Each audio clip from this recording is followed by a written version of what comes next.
Right, now I took out a little pin lock from here.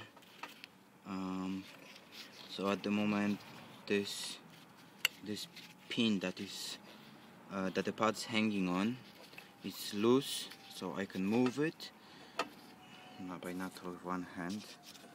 Not as easy I thought I would be, but yeah, I can move it.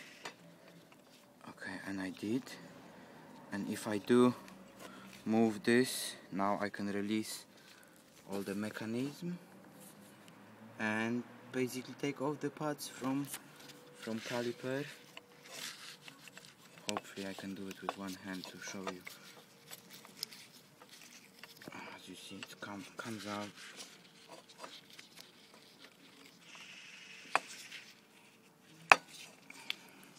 It's quite difficult to do it one way, and now if I pull it, the pads will go down on the floor, and they did.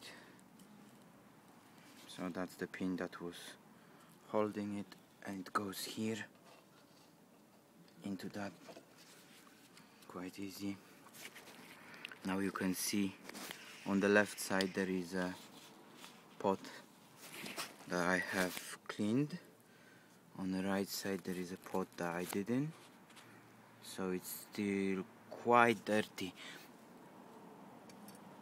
and it's always a good idea to give it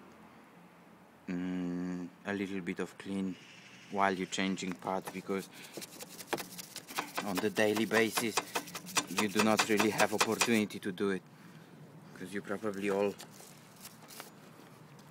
use your bike unless someone is very bored and is taking off his calipers just to give it a wipe.